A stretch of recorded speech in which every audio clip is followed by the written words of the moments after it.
Bem, aqui eu vou iniciar a projeção dos slides e vocês podem ver que agora nós chegamos finalmente à última parte do livro Vivekachudamani, a Joia Suprema do Discernimento. Vocês podem ver que aqui nós temos o tema da reverência final ao mestre. E agora eu vou, então, fazer uma breve retrospectiva de alguns pontos essenciais do livro e eu vou querer linkar com o Guru Yoga. É um termo pouco usado, né, na linguagem filosófica, mas que é muito famoso no contexto hindu e principalmente no budismo tibetano, e que eu acho que cabe super bem aqui como uma das yogas que nós, como buscadores, devemos cultivar. Relembrando, então, desde o primeiro estudo, nós iniciamos tratando sobre os 4 treinamentos, que são Viveka, Vairagya, Shanti Sampati e Mumukshutva, sendo o desejo verdadeiro e sincero pela emancipação, como Mumukshutva, que transcende o simples desconforto pessoal e físico, mas um desejo de emancipação menos, mesmo quando a vida está boa.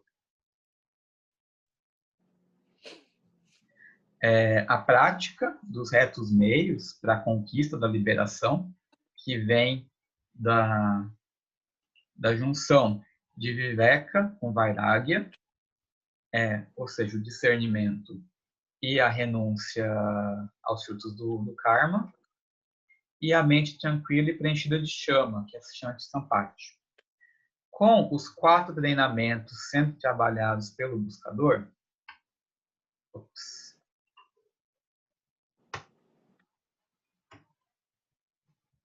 nós linkamos com o tema do Atman Yoga, que é uma meditação em Atman, na não dualidade de Atman, e sua identidade com Brahman. E aí, durante algumas semanas, eu repetidamente falei, fazendo um link, num primeiro momento até inusitado para alguns, a respeito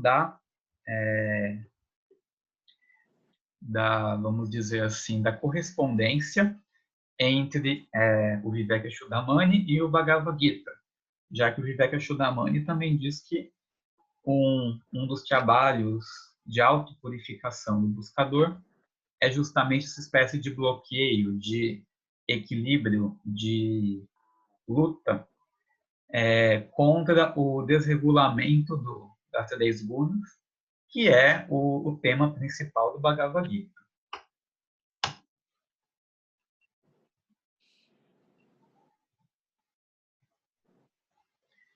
Em seguida, nós fizemos alguns apontamentos a respeito da meditação e sua correspondência com os vários tipos de karma. E aí nós colocamos que a meditação entra justamente como um dos possíveis antídotos para a propagação do karma nessa vida. Agora não me lembro se eu coloquei esse mesmo comentário na outra apresentação, mas o Murilo Nunes de Azevedo nos traz alguns exemplos a respeito dos obstáculos que a nossa mente ocidental tem para a meditação. O mais comum é aquela meditação que envolve você ter uma postura física junto com uma postura mental. Mas durante os nossos estudos eu tentei trazer novos elementos para a meditação, não como a meditação na vida, mas sim como uma vida em meditação, de forma que entre duas sessões de meditação, você tem ali um cotidiano que difere por exemplo, do comportamento de uma pessoa que não medita. Então, mais do que você ter apenas uma sessão de meditação eficiente, é necessário que o intervalo entre 2 meditações também tenha um diferencial. E é justamente cada sessão de meditação serve para reanimar, para estimular todos aqueles resultados dos 4 treinamentos. Então, a meditação pode ser entendida também como uma espécie de restart, de reset, para que você, ao, por exemplo, ter Viveka ou Vairagya de alguma forma sendo enfraquecidos, a meditação pode ser colocada como, por exemplo, uma espécie de recarga do seu discernimento e da sua dos retos meios de vida através de um desejo verdadeiro e ardente pela liberação. Na semana passada eu enfoquei bastante na diferença entre o que se popularmente fala sobre karma e o que é apresentado aqui no Vivekachudamani. Uma das coisas que eu achei bem interessante, e que eu até trouxe novamente, é sobre, vamos dizer assim, 4 etapas temporais do karma. O karma, como faz parte de Maya, está ligado ao domínio temporal. Então, existem, vamos dizer assim, 3 karmas temporalmente: o passado, o do presente e o do futuro. Muitas vezes, vamos dizer assim, no conceito exotérico de karma, que surgiu com a popularização desse conceito, se foca muito no karma já contraído na prévia encarnação, que as pessoas colocam como se fosse uma espécie de castigo. Então, você nasceu com esse karma. Se foca nisso como se fosse uma espécie de enxerto da culpa cristã dentro de conceitos hinduístas e budistas. Mas existe também aquele karma que a gente está contraindo nessa mesma encarnação, através de atos, sejam atos positivos ou, vamos dizer assim, negativos, negativos no sentido de caminharmos mais perto da liberação. Acontece que em dado momento, como é enfocado muito aqui no Vivekachudamani, existem karmas como atos religiosos, como certas maneiras de se propagar a fé cega e não a entrega vamos dizer assim, ao desconhecido, que é para nós a não dualidade. Em dados momentos, as atitudes que podem aparentemente nos aproximar da liberação, na verdade, viram contra nós.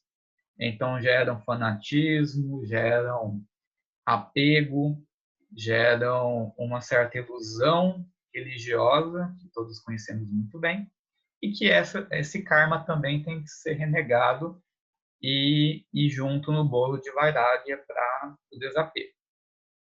Então, em dado momento, como aqui está dizendo, o que está sublinhado, o karma futuro vai ser destruído não simplesmente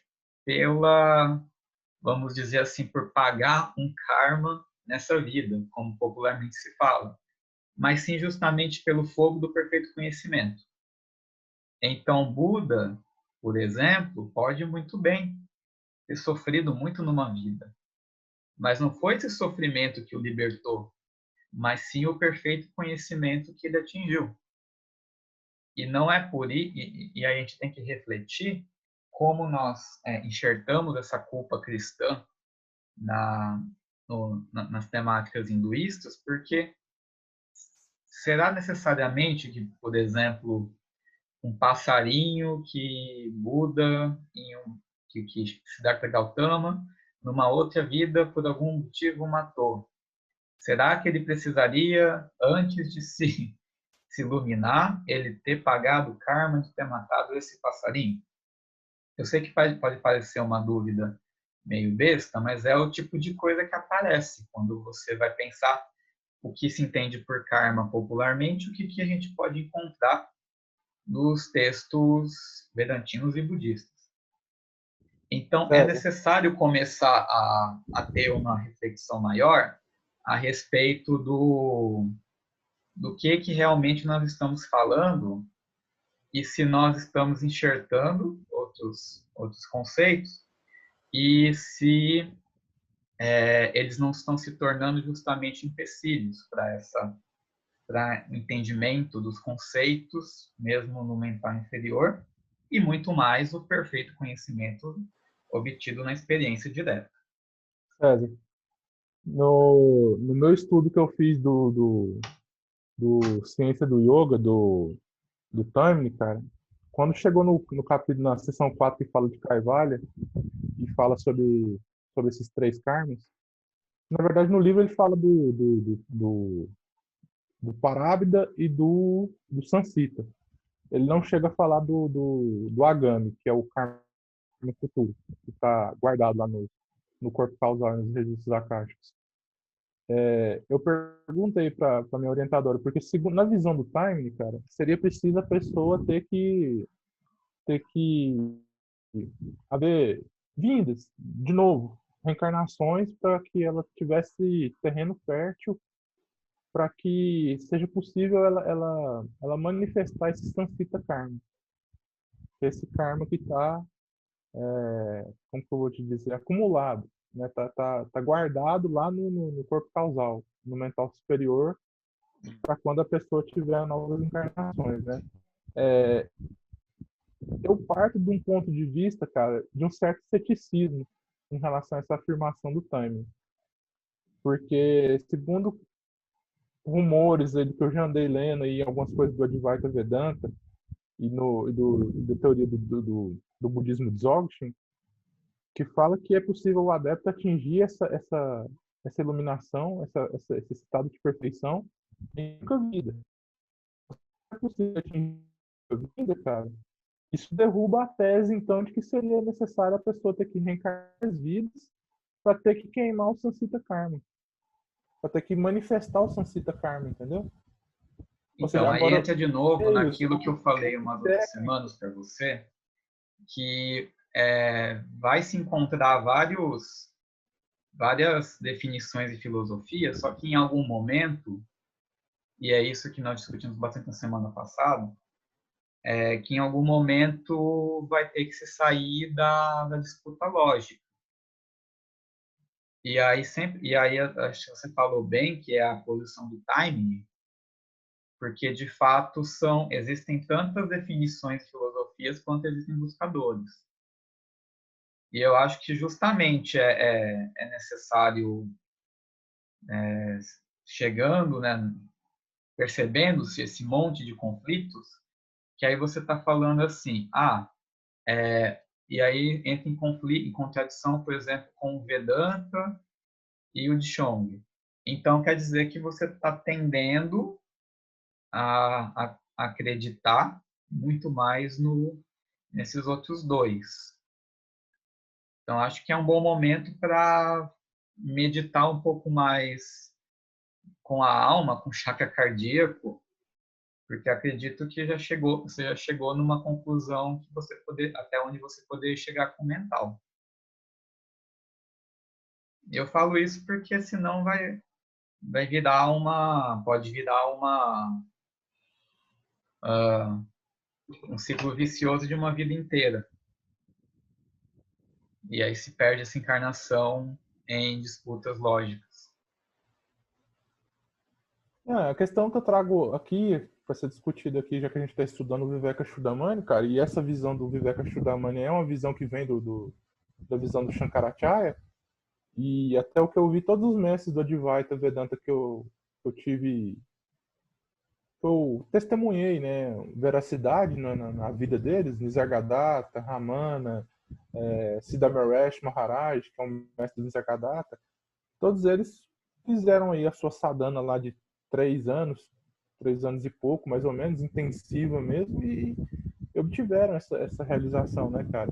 Agora, o que eu penso é o seguinte, isso de você se livrar de todos os karmas tem a ver com os últimos níveis de samadhi, né, cara? Eu não sei se isso é Como é que você abordado sabe aqui. que eles realizaram? Assim? Como que eu sei? É, Porque o Nisargadatta, nos discursos dele, ele vivia falando sobre Nirvikalpa Samadhi. Ele falava, só é possível, tal, você se libertar da roda do tempo, do oceano de Sansara, em Nirvikalpa Samadhi, tal. No livro Eu Sou Aquilo ele fala isso. Mas foi ele que descobriu isso? Nirvikalpa Samadhi? É porque na terminologia Vedanta eles chamam assim de Nirvikalpa, né? Aqui na nossa terminologia teosófica acho que é o Mega Dharma Samadhi. Mas aí ele deu um nome novo e por isso Não, foi no Vedanta, descobriu? no Vedanta chamam assim Nirvikalpa Samadhi. No Advaita Vedanta, do Shankara. Mas aí tá vendo? Você tá sendo cético em uns lados, mas por outro tá acreditando na própria, nele mesmo se dizendo alguém que se realizou. E aí por isso tá aqui, tá botando fé nele. Acho que dá para ser um pouco mais. Sim, agora Um pouco mais. isso inclusive é bom porque nos instiga a pesquisar em bases védicas, né, cara? Isso que ele está falando, né? Procurar qual é o Veda, qual é o Upanishad que fala isso, né? Dessa questão desses níveis de Samadhi que destrói o karma. Exatamente, porque isso é o que está dito aqui no Sutra 480, que você tem que fazer uma triangulação entre os ensinamentos do Guru, a autoridade das escrituras sagradas e o seu próprio raciocínio, o seu próprio discernimento, os seus 7 corpos trabalhados nos 4 treinamentos. Aí, a partir dessa triangulação, a suprema verdade é compreendida, onde o discípulo, com os órgãos, os sentidos controlados, 7 corpos, né? 7 princípios, com a mente composta, quer dizer, a mente trabalhando numa conexão com o Buda, não com humanos, com o Kama, o corpo imóvel sintoniza-se em Atman, absorto em Brahma. É por isso que eu estou puxando esse assunto, porque até a Isis depois pode comentar. Eu vejo essa triangulação apresentada de uma forma um pouco mais não aparece tão sintética assim nos ensinamentos teosóficos, mas em algumas cartas, inclusive, de uma forma fragmentada, é isso que os Mahatmas dizem. Que você tem que, ao mesmo tempo, encontrar o seu guru, ter o contato, vamos dizer assim, o estudo comparado de várias escrituras e ter o seu próprio raciocínio. Mas aí, olha que interessante, Isis e Margareth. Veja só, os 3 objetivos da ST. Você formar a fraternidade, um núcleo da fraternidade universal, né? Ter um contato com a fraternidade universal. Você fazer estudo comparado de filosofia, ciência e religião. E você fazer o desenvolvimento dos poderes latentes do homem. Vejam que aqui esse triângulo formado por Shankara, para a gente conseguir sintonizar Atman, também tem uma relação bem estrita com os 3 objetivos da ST.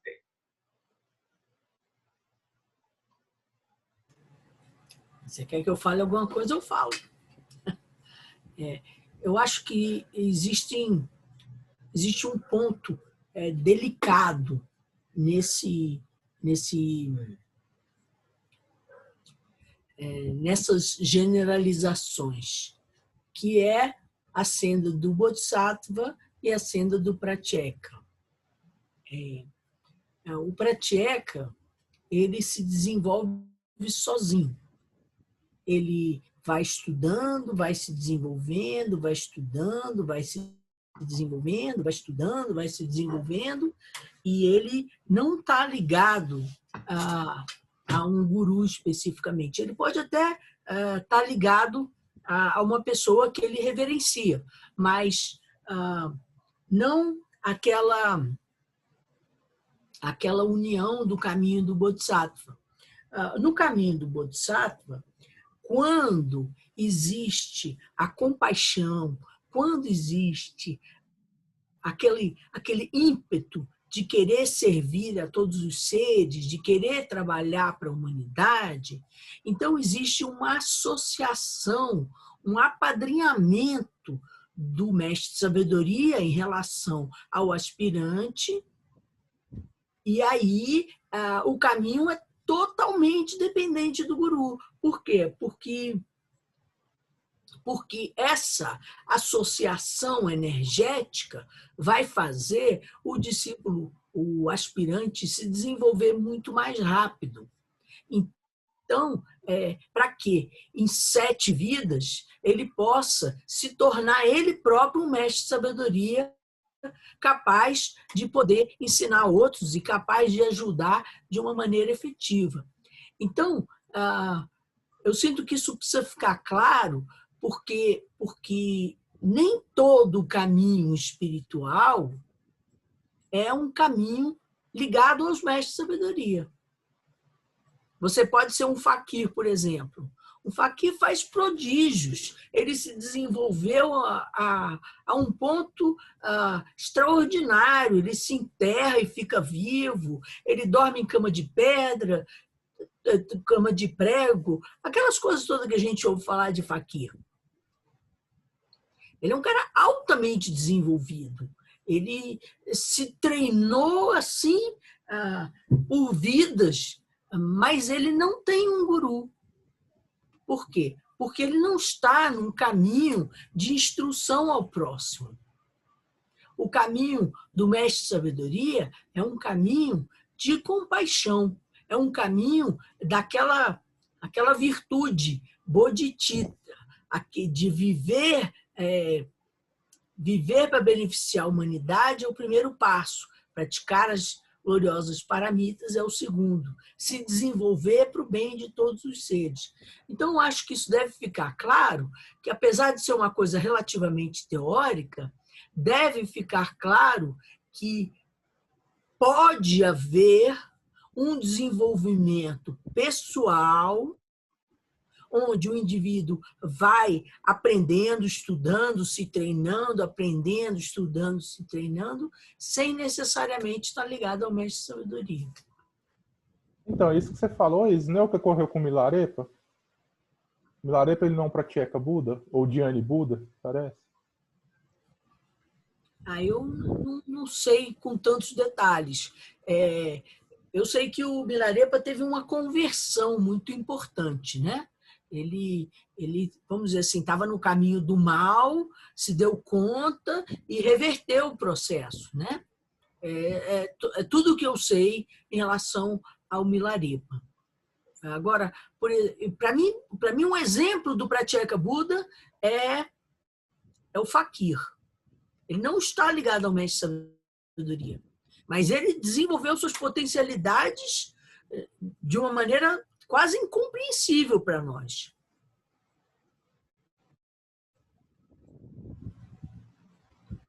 Então, pegando o gancho... Agora, concordo com o que o César falou, de que, por exemplo, quando você fala nos 3 refúgios, você fala no Buda, no Dharma e na Sangha. O Buda é a perfeição, o Dharma é o ensinamento e a Sangha é a comunidade dos buscadores. Quer dizer, esses 3 níveis e 3 etapas diferentes são descritos em vários momentos, nos objetivos da ST, nos refúgios do budismo, aqui no aforismo 480 do Vivekachudamani. Quer dizer, não é só uma coisa. Também tem uma definição nas cartas que fala que através da meditação, através do autossacrifício, aí ele denomina um montão, assim, uns 10, mas só com um daqueles itens você não dá mais do que o passo, mas com todos juntos você vai se desenvolvendo de uma maneira integral. Pronto, falei. O gancho que eu vou pegar, que é com o qual nós começamos, é que eu fiz essa pequena recapitulação muito genérica de tudo que nós falamos nas últimas semanas. E hoje o estudo em si é muito mais, na verdade, uma reverência ao mestre que fez esse escrito que nós estudamos nas últimas semanas. E é um exercício que nós devemos ter de gratidão pela compaixão que ele teve ao traduzir sua experiência direta em palavras que nós intelectualmente conseguimos assimilar progressivamente e razoavelmente para, mesmo que no mental inferior, conseguir assimilar um pouco da experiência que ele teve. Então, por isso, eu quero aqui, dentro da minha voz fraca e mundana, ler com vocês as reverências que são feitas nessa última parte do livro. E aqui eu não entrarei muito em detalhes, eu quero apenas ler e vocês, ao me ouvirem, vão aí tentando sentir, meditar, tentar de alguma forma assimilar positivamente essa parte final do livro, que acredito que, independente de nós termos entendido, se é que se entende isso tudo de uma vez ou não, temos que muito mais criar também um laço de gratidão com Shankaracharya.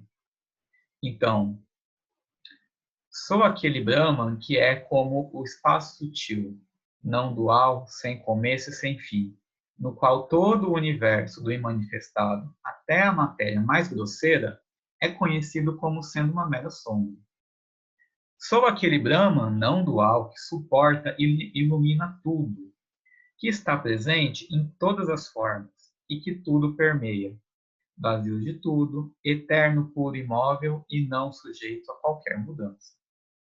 Sou aquele Brahma não dual que é verdade, conhecimento e bem-aventurança, que é uniforme e que pode somente ser atingido através do conhecimento, e no qual todas as existências fenomênicas terminam.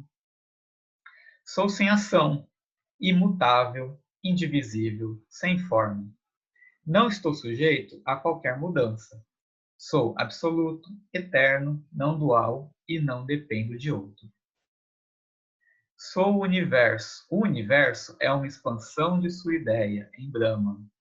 Por isso, somente Brahman é real. Percebe Brahman em todas as partes e em todos os estados através da visão espiritual e com uma mente quieta. Que forma poderá ser percebida em todas as partes por aquele que tem olhos? De maneira semelhante, o que além da realidade pode recriar a mente de alguém que conhece Brahman? O estado de serenidade da mente, a qual é a fonte das modificações e falsas concepções, é chamado de grande paz. Neste estado, o Mahatma que conhece Brahman experimenta uma perene e não dual bem-aventurança através de Atman, que é para Brahman.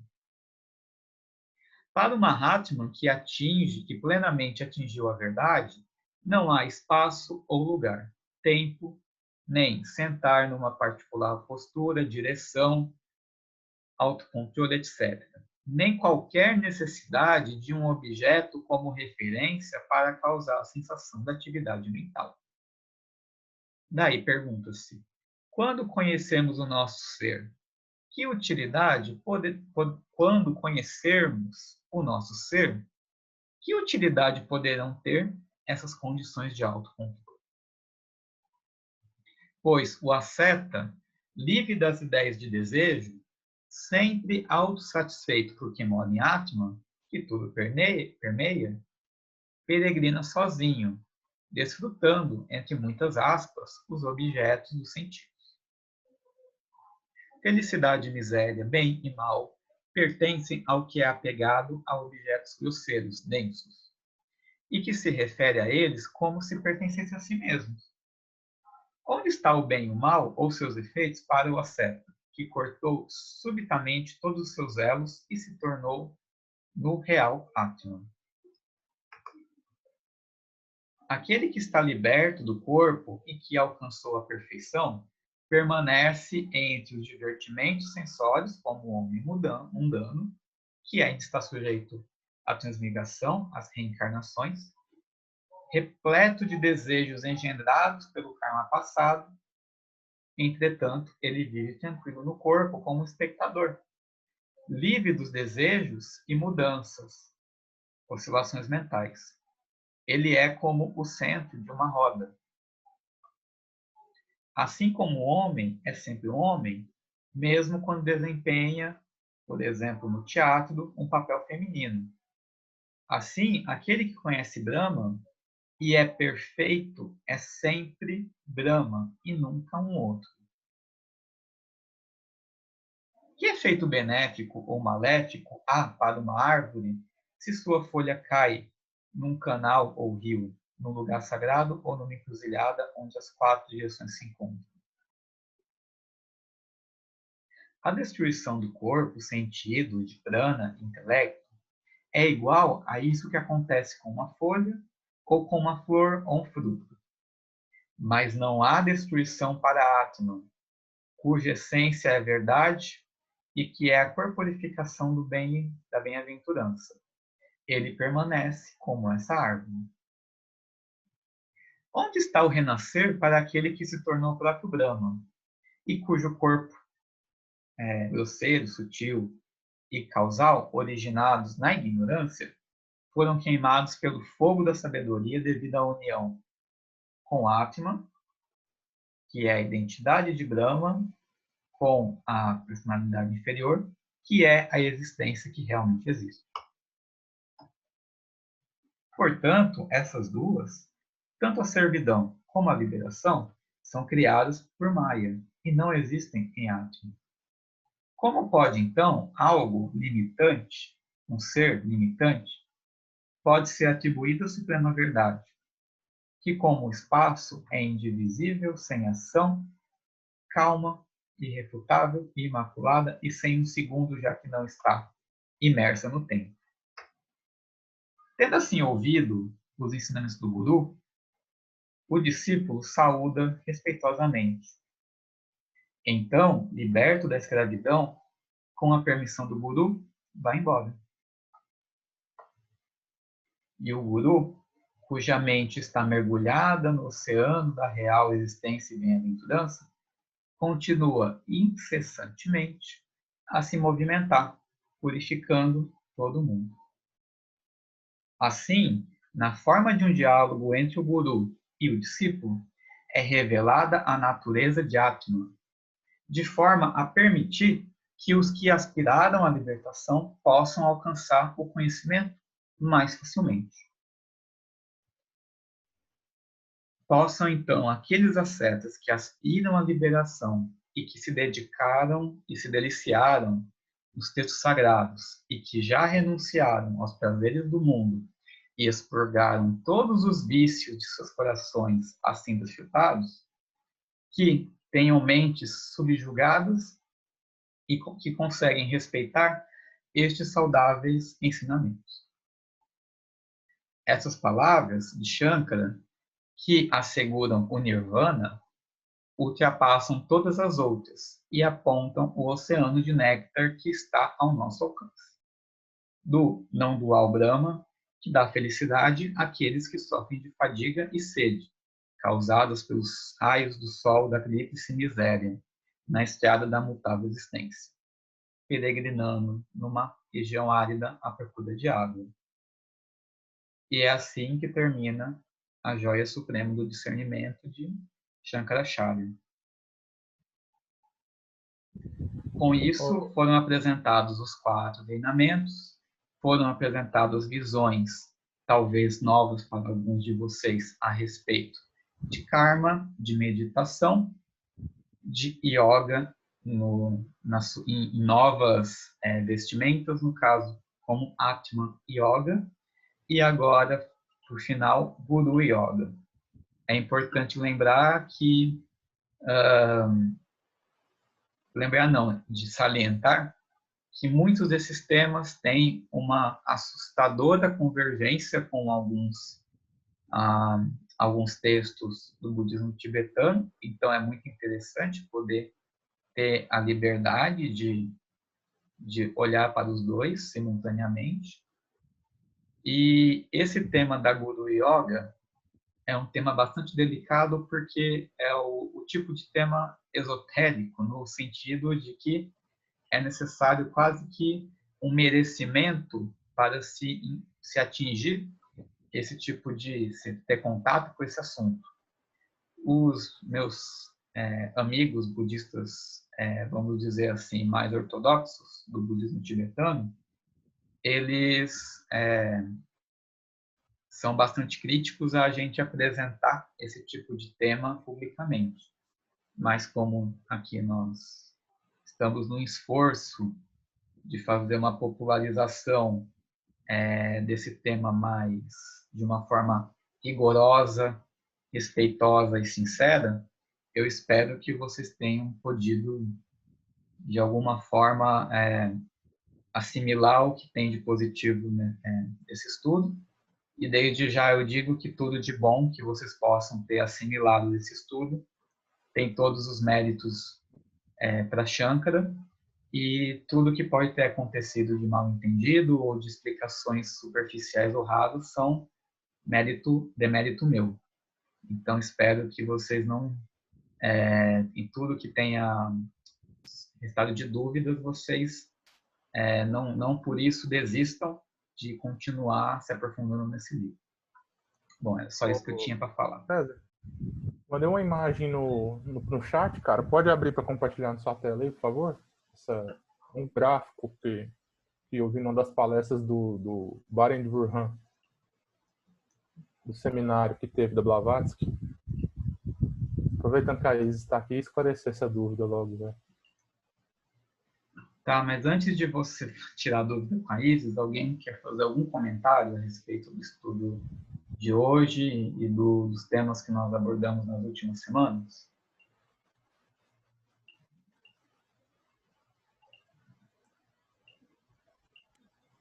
Eu queria te parabenizar por essa apresentação tão completa, tão sintética, de um livro tão profundo. Acho que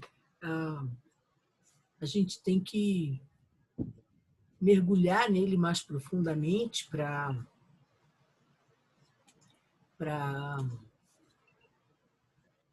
poder ficar claro tudo que está envolvido, né?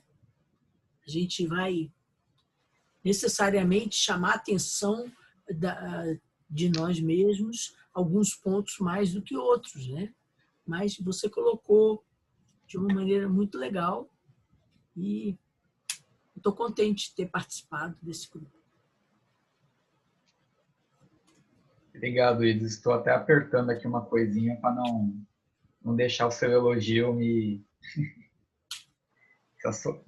se espalhar demais em mim, mas eu sei que é de coração.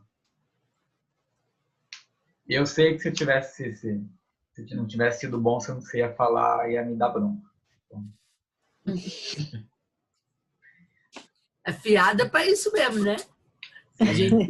A gente puxa a orelha e, ao mesmo tempo, a gente elogia quando acha que deve, né? Mas aí eu fiquei curioso para saber, assim, das muitas inquietações possíveis, quais que ficaram, principalmente para quem teve um primeiro contato agora desse livro. O que fica, principalmente para novos estudos? Acho que isso que foi falado de Atma Yoga, né, cara, ele dá uma pincelada rasa, superficial, quando tu fala do tema da Atma Yoga, né? O Alberto Brum soltou um livro aí falando mais sobre a Atma Yoga, né, cara, porque é um ensinamento extenso, né, cara, assim, é simplista na aparência externa, mas quando você adentra para ver o que é extenso estudar sobre Atma Yoga. Esse livro mesmo, esse aí. Tô a fim de comprar ele. Na Sociedade Teológica já tá vendendo já no site? Não, é a editora Garbalux. Garbalux. Online? Tá vendendo online já? Sim. Não confundam o que eu apresentei com o que está no livro. No livro tem muito mais coisa. No Viveka. É que, na verdade, o Atma Yoga, quando a gente fala a palavra yoga, parece... Você já pensa numa técnica. Mas, na verdade, você vê que, como já passou o livro inteiro falando, apresentando todas as novidades que a Advaita, o Vedanta Advaita nos traz, quando se fala em Atma Yoga, na verdade, é mais uma amarração do que se falou antes. Então, é difícil, que na verdade é justamente você pegar todas as outras yogas, as outras coisas que se chama de yoga, e você colocar no contexto não dualista.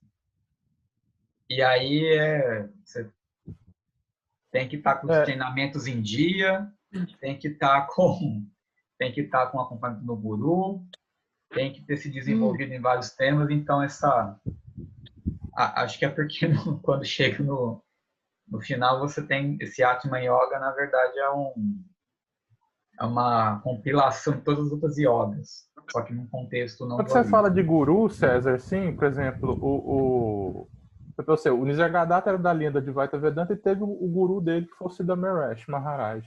Aí, por exemplo, o Ramana não teve guru. Foi o que eles chamam isso de Satguru. É o guru interno. É o Atman que está dentro de si mesmo, que é seu próprio guru. Eles chamam isso de Satguru. Entendeu? Eles não teve um mestre assim, pessoal que estava lá acompanhando o tempo todo, entendeu? Averiguando, checando, entendeu? Eu não sei se nesse livro do Atma Yoga do Alberto Brum fala sobre isso. Ramana foi um iniciado? Ramana não teve guru presencial, assim. É que eu acho que é interessante Inclusive tem um livro da Sociedade fazer essas Teosófica que perguntas. chama Pérolas de Sabedoria, que ele fala isso. Foi lançado pela Sociedade Teosófica, Pérolas de Sabedoria. Sim. Fala isso. Enfim, e a imagem aí que tá no chat, cara? Não, é que eu quero dar espaço aqui para o pessoal comentar mais estudo. Aqui a sua imagem é sobre aqui a manifestação da mônada. Nós estamos falando sobre Viveka Chudamani. Quero dar espaço para se falar disso. É porque nos versos 480, 488 aí que estava falando sobre o Atman para Atman, né? Nesse gráfico mostra exatamente aí essa dúvida aí que eu quero esclarecer sobre isso. Margarete quer falar. Não, é muito, para mim, no meu entender, seria muito interessante aprofundar esse livro, principalmente no que o rapaz falou sobre o Atman, né? Conhecer o Atman. Isso foi a parte que mais me sensibilizou, me tocou, né? Ter acesso a isso. Eu acho que tinha que se aprofundar um pouco mais, porque foi uma coisa muito nova para mim, muito diferente, né? Eu ainda estou meio que pairando em felicidade de tanta coisa sutil, né? A sem dualidade. O que é ser sem... Se o mundo manifesto é dual, como é que você pode não ser dual? Não ser dual seria começar essa prática do Atman Yoga, alguma coisa assim, não sei. Como você falou, né? Eu quero me sintonizar no Atman FM.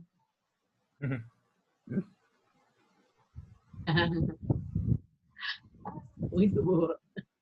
Tem a gente vai girando assim, aí a gente começa a pegar o Bud FM, aí quando vai, entendendo? Aí dá o medo de girar e perder, porque às vezes a gente perde a rádio, né? Então tem que ir criando coragem. Isso é uma joia mesmo. Eu acho E nem que é a precisa de joia uma antena mais de linda. parabólica, hein, velho? A antena aqui é pequenininha. Antena embutida. Mas eu espero, sabe, eu continuar. Eu tive, assim, para mim foi uma alegria muito grande poder conhecer vocês e ter acesso a esse conhecimento todo. Para mim é uma oportunidade única. E do fundo do meu coração eu gostaria de continuar nesse grupo, gostaria de continuar os estudos, né? Com vocês, eu não sei, eu me sinto muito à vontade. Vocês me deixam muito à vontade, não tem, sabe, tem outros lugares que as pessoas, às vezes, talvez porque eu não tenho um conhecimento acadêmico, não seja super inteligente, né, alguma coisa assim, né? Mas vocês são muito simples, uma linguagem muito simples, né? Muito, mas olha, eu quero agradecer muito e de conhecer a Isis mais profundamente, né?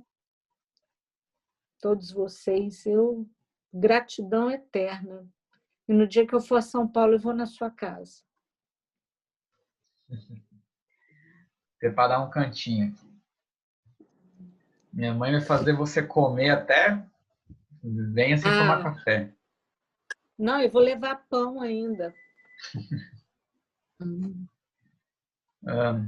Antes de passar para o Paulo, o Tamis quer comentar alguma coisa? Sem me elogiar, só falar coisas do livro. Ah, rapaz, então cortou a voz aqui, cortou o microfone.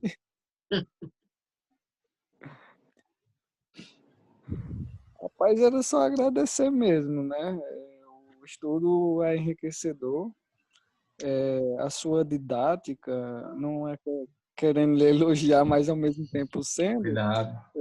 facilitou a questão de essa divisão, né, do que você elaborou para nós, toda essa temática. Então, assim, facilitou a compreensão. E é bom o estudo em grupo porque cada um compartilha, né, suas experiências, seu conhecimento. A Isis também ajudou bastante com sua contribuição. Quero agradecer a todos pelo desenvolver desse conteúdo que a gente abordou ao longo dessa semana.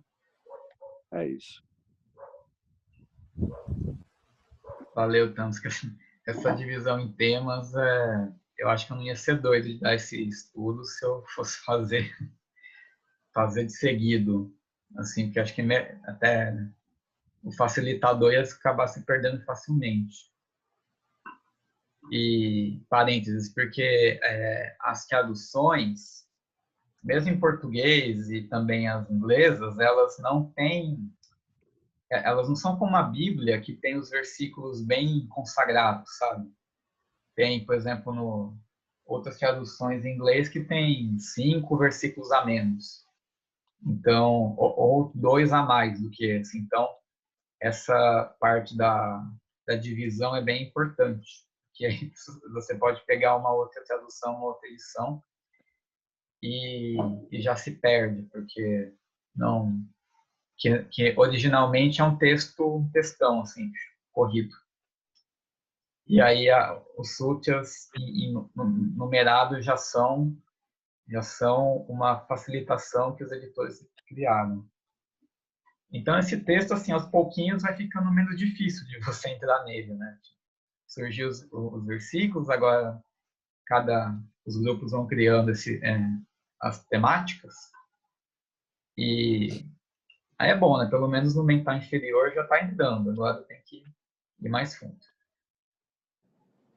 Agora eu vou compartilhar aqui a tela para mostrar a figura que o Paulo mandou e ele poder fazer a pergunta para Isis. Tem como você deixar o slide aberto, César, naquele versículo lá que estava falando do Atman também? Aqueles 580. 480, mais ou menos. Ah, 400. É. Aí tá falando o seguinte, né? Atman, tem Atman e tem Atman, né? O Atman, sem o N no final, é o nosso Jivatman, né? É esse corpo manifestado no nosso logo solar, né? Acho que aí é Jivatman, ó, ego espiritual.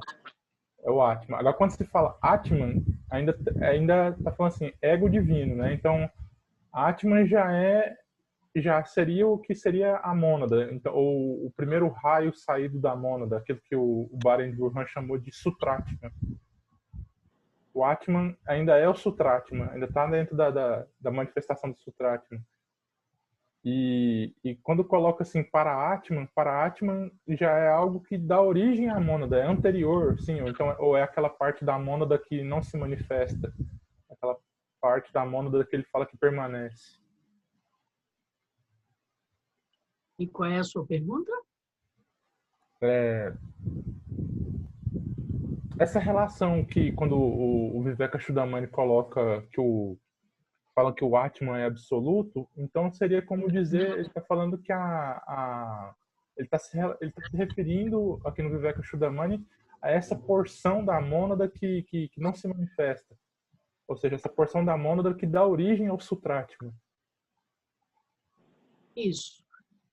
Na verdade, a concepção do Vivekachudamani, a concepção Advaita, é que a única realidade é Paramatma. Ou seja, todo o resto é transitório. Todo o resto é um processo de manifestação sempre em modificação. Mas o eterno é Paramatma, é a unidade da vida, que dá origem a todas as coisas manifestadas que são passageiras, que são cambiantes, que estão no processo de evolução. Então, esses mesmos termos, em diferentes contextos, eles são usados de uma forma um pouquinho diferente. Entendeu? Mas, no fundo, é só uma questão de palavras. Porque eu gosto muito do exemplo do Sol. O Sol, ele é a energia total, ok? Agora, os raios de Sol, eles parecem como individualizados. Mas os raios de Sol, eles não são diferentes do Sol em si.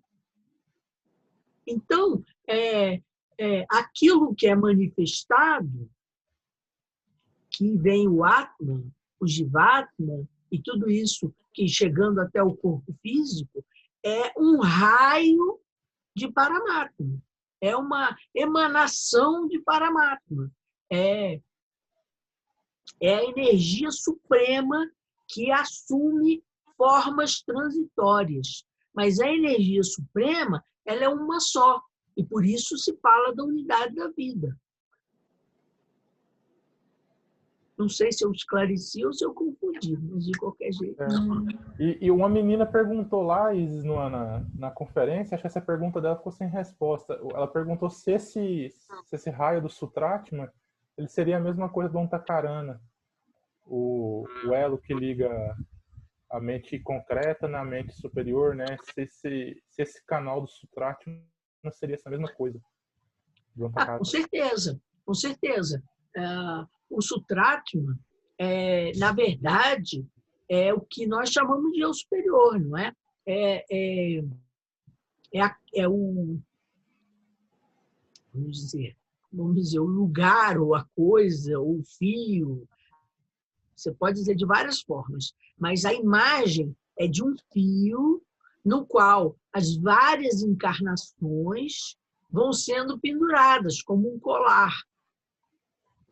Então, quando você pensa em evolução, o que está evoluindo? É você como personalidade? Você como personalidade, daqui a poucos anos, ou muitos anos, daqui a 50 anos, digamos assim, acabou.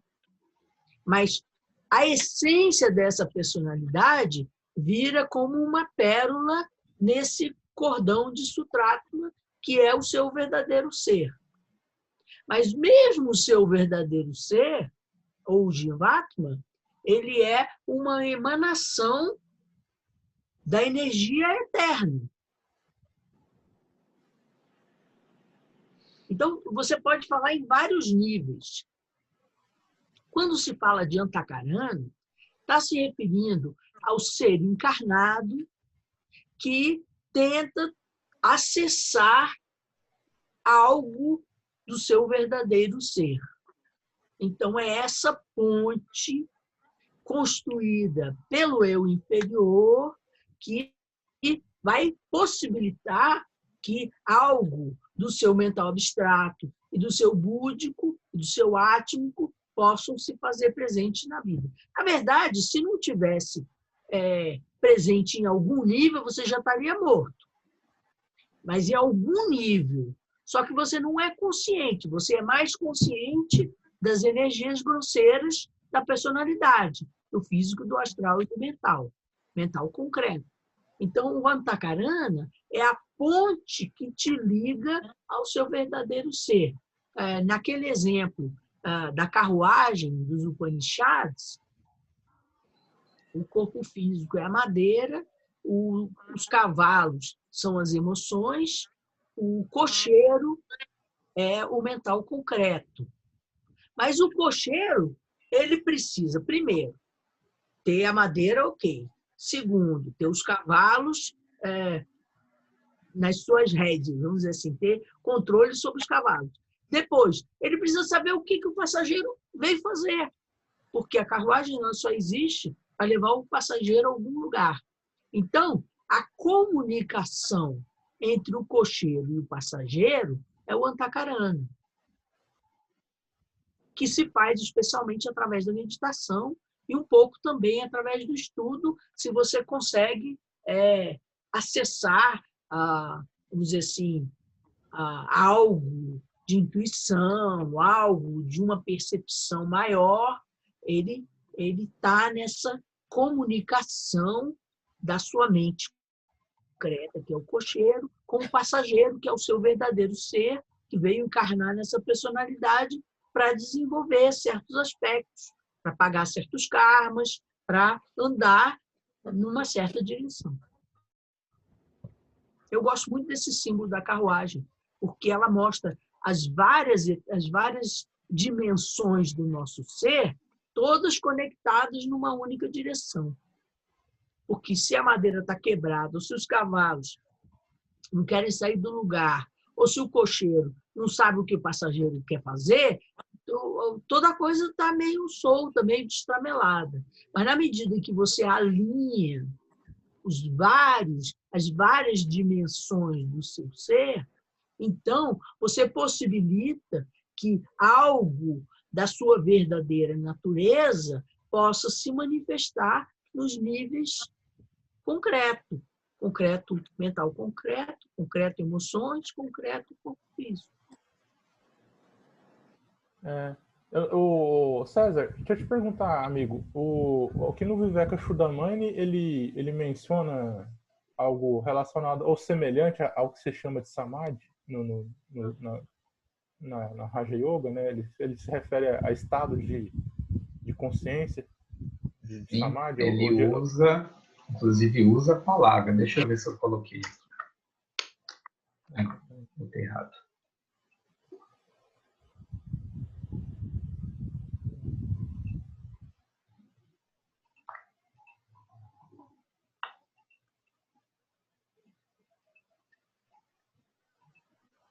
É porque Samadhi tem, acho que na palavra tem um acento, não tem no segundo A? Acho que aqui eu devo ter botado assim, mas sim, ele inclusive ele faz a diferenciação que é mais comum no budismo, que é do samadhi, que você estende que você mantém e se torna vipassiana. Quer dizer, você aqui, ó, por exemplo, aqui já Samadhi aparece no budismo é entendido tipo como Dhyana, o Dhyana da abordagem yógica. Aqui, por exemplo, aqui, a constatação de que tu és aquilo é feita em Samadhi. Deixa eu só ver se tem mais, se eu coloquei mais algum. Aí tem um tio no segundo A. Então, aqui, por exemplo, também.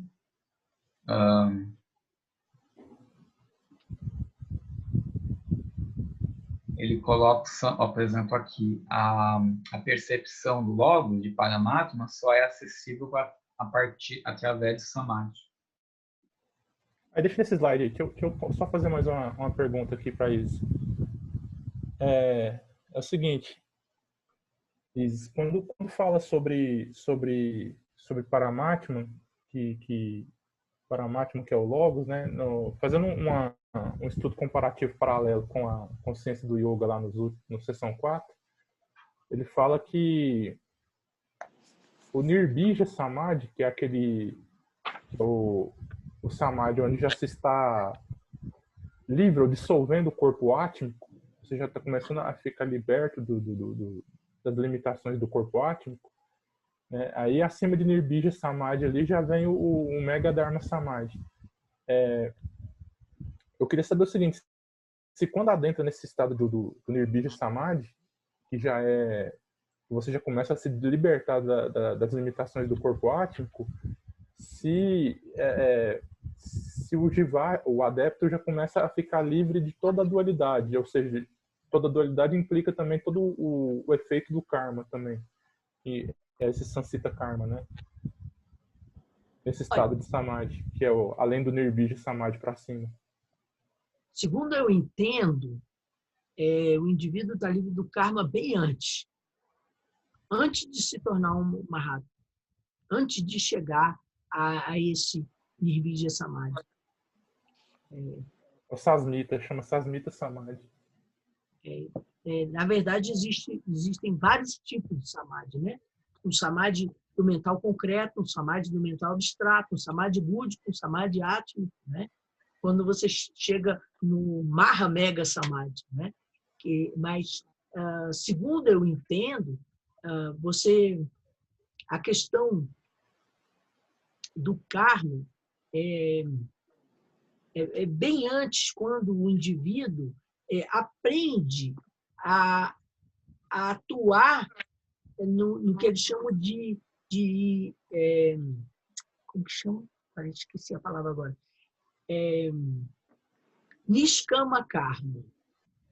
Niskama Karma quer dizer uma ação que não é pessoal. Você já entrou no fluxo, você já entrou na corrente, você sabe a vontade do todo, então você não vai fazer uma coisa só para se beneficiar. Então, esse Niskama Karma, ele não gera resultados pessoais, nem negativo, nem positivo. Por quê? Porque o indivíduo não está agindo para si mesmo, ele está agindo para o bem comum. Então, agora, claro que tudo isso, eu não sou uma autoridade completa, que sei tudo a esse respeito, não cheguei a esses estados tão elevados. É a impressão que eu tenho ao estudar esse tipo de assunto. Você fala que, assim, pelo Niskama Karma, que é aquele karma que é falado no Bhagavad Gita, né, aquela ação, a Karma Yoga, né, ação sem intento de obter algo de volta, ou sem expectativa, né.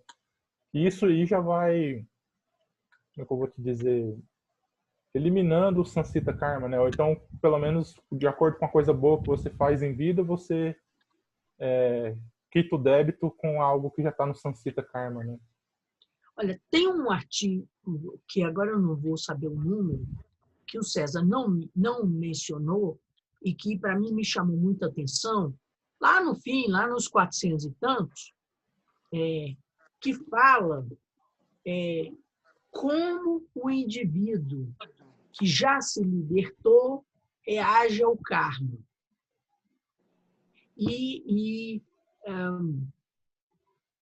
É dito mais ou menos assim, que a libertação em si é um estado de consciência, não é um estado de ação, é um estado de percepção, não é um estado de ação. Então, ela não está necessariamente ligada ao karma. Então, o indivíduo que se liberta, ele age com contentamento e deixa o karma se esgotar. E é bem dito, bem claro no Viveka, que muitas vezes o indivíduo se liberta antes do karma se esgotar totalmente.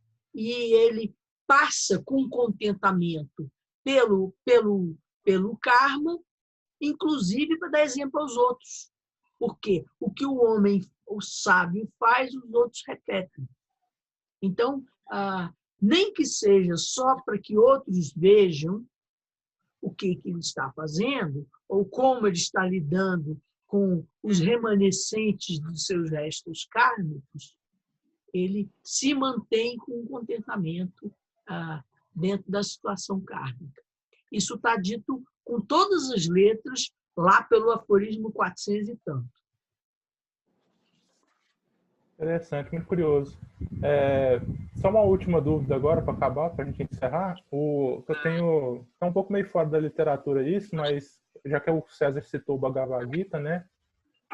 Eu estou fazendo um estudo assim, do Vaishnavaísmo. Eles falam sobre Krishna, eles entendem Krishna acima do Brahma. Krishna seria ou seja, na visão do Vaishnavaísmo, Krishna é o que dá origem ao Brahman, esse Brahman criador, o do hinduísmo. O Krishna estaria acima, ou essa é uma visão equivocada que o Vaishnavaísmo criou? Para mim é uma visão equivocada, nada está acima do um. Mas Krishna é um avatar, então ele é uma manifestação do um de forma a instruir o povo, de uma certa forma, revigorar o ensinamento que vai caindo na letra morta. Mas sempre o avatar vai ser uma manifestação do uno. E a manifestação é sempre transitória, né? Certo, porque lá eles entendem Krishna como o absoluto, ou como o que a gente entende aqui de Paraatma. A visão deles é essa. Eu estava pesquisando e me confundindo na cabeça esse trem depois. Obrigado, viu, Isa? Tem uma escola de budismo tibetano que eu fui uma vez, que eles colocam o guru deles acima do Buda. Aí você olha assim, mais ou menos, né? O guru deles pode ser muito bom, mas o Buda está acima, né? Curioso. Obrigado, viu, César? Era isso aí. Agradeci demais aí pelo esclarecimento, pela disposição aí em passar esses conteúdos para a gente. A didática também estava ótima. Sim, agora já... Obrigado, Paulo. Vou aqui encerrar a gravação.